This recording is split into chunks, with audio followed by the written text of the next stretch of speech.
When I was 11, I picked stocks. I had the whole wrong idea. I was interested in watching stocks, and I thought stocks were things that went up and down, and I charted them. I read books on technical analysis. I read Edwards and McGee. I think that was the classic then. Hundreds and hundreds of pages. And I read that whole thing over and over again. I read everything. And I thought the first 8 years, I thought the important thing was to predict what a stock would do and predict the stock market. And then I read Ben Graham, when I was 19 or 20. And I realized that I was doing it exactly the wrong way, but it didn't hurt that I had that background and everything.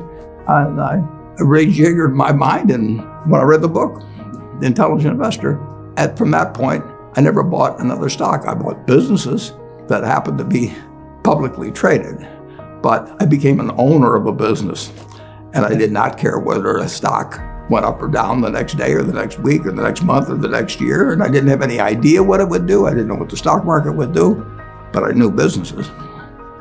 I'm a bright guy who's terribly interested in what he does. I've spent a lifetime doing it, and I've surrounded myself with people that bring out the best in me.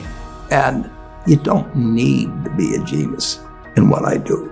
That's the good thing about it. If I went into physics and a whole lot of other subjects, I'd be an also-ran. But I am in a game that you probably need 120 points of IQ, But 170 doesn't do any better than 120. It may do worse, probably do worse, but you don't really need brains. What do you need? You need the right orientation. 90% of the people, I'm pulling a figure out of the air, but 90% of the people that buy stocks don't think of them the right way. They think about something that they hope goes up next week. And they think about the market as something they hope goes up. And if it's down, they feel worse. I feel better. And you think about? I think about what the company's going to be worth 10 or 20 years from now. And I hope it goes down when I buy it, because I'll buy more. I try to keep my competitive spirit in a game where I can win. I do know this. When I want to do something, I always want to do it big. I put my whole net worth in City Service Preferred, $114.75. Right. And I've never, since that day, and March 11th, 1942, I have never had less than 80% of my money in American business. You can call them stocks. Or equities. But I see them as American business. I've owned a piece of American business, at least 80% at all times. I don't want to own anything else. I want to own a home and things my family wants and all that. But owning 5 homes doesn't mean anything to me, because I'm going to be happy in one home, and there's a certain amount of things that go wrong with everything. And if I got 2 homes, I know I've got more problems and I don't have more happiness. What brings you the happiness? What makes me happiest is what I'm doing. I enjoy 2 things about it. One, I know I'll win over time. That doesn't mean I'll beat everybody else or anything like that. But I'm in a game that's very, very, very easy if you have the right lessons in your mind about what you're buying. I'm not buying stocks. I'm buying pieces of overwhelmingly American business. And I'm happy when I'm doing it. I'm happier when stocks are going down, because I can buy more of them with the same amount of money. I'd be happy if I was a farmer. I'd want farmland to go down so I could buy more acreage. It just makes sense. I'll tell you the second thing I really like. I like being trusted by people.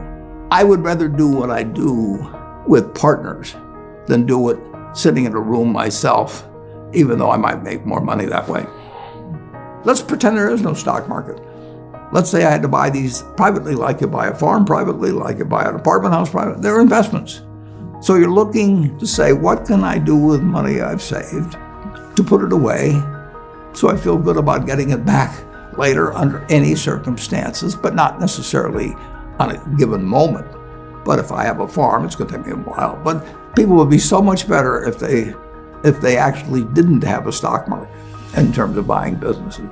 The United States economy, and it's very easy to look at the statistics on it. I mean, more people, a greater percentage of the American population is wealthy now, or having more income now than they've ever had. And if you look at whether Bank of America will give you their average deposit, I mean, you just look at the wealth. That doesn't mean everybody's wealthy, but it does mean relative to any other period of time. I mean, people have more money now. They get mortgages at lower rates than they've ever gotten. So if they want to buy a house or something, right today, you live in an environment where the bottom 2% in terms of income in the United States, the bottom 5%, and for sure the top 1%, all live better than John D. Rockefeller was living when I was 6 years old. John D. Rockefeller was the richest man in the world. And today, you can get better medicine, better education, better entertainment, better transportation. You can do everything better than he could. It's astounding. That's in my lifetime. If you wanted to watch a football game, he still had to go there. And I can sit there with this big screen, and they keep showing me the replay, so that explaining to me what happened and everything. And maybe everybody doesn't have a screen as big as mine, but damn near everybody has a screen or an iPhone or a computer or access to one. And they have access. When I was born, the dentist didn't use Novocaine. So there has been progress, obviously. Oh, And nowhere more than in the United States. there's no country that's done what our country's done. If you go back 3 of my lifetimes, you're looking at less than 1% of the world's population, closer to half of 1%, are sitting in this land. They don't work harder than people in all the rest of the world. I mean, in terms of hours of unpleasant labor, everybody's got hours of unpleasant labor in those days practically. They don't come laden with gold and, they are half of 1%. And they work the same hours, they got the same IQs. They may be a little self-selected in terms of enterprise, in terms of going across oceans and things. And fast forward a couple of lifetimes, and they've got 20% plus of all the bounty in the world.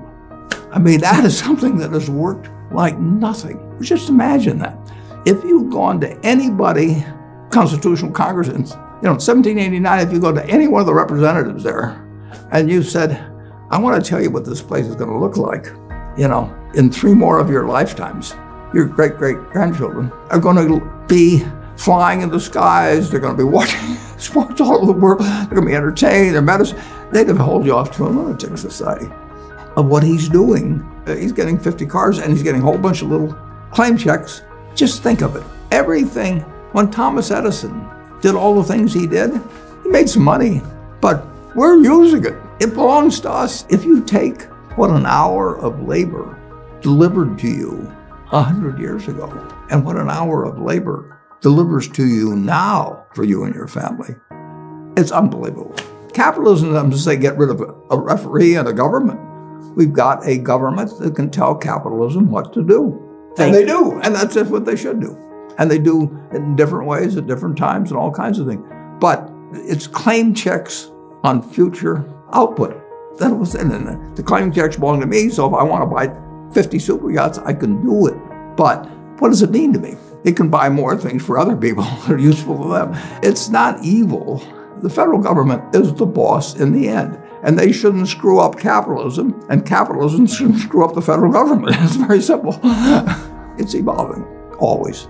We started in 1789. We had business, and it's gotten far, far, far, unbelievably more productive for people. And the only thing it can do with what it produces is give it to other people. It isn't like the 50 richest guys in the country can say, I'm just going to eat everything.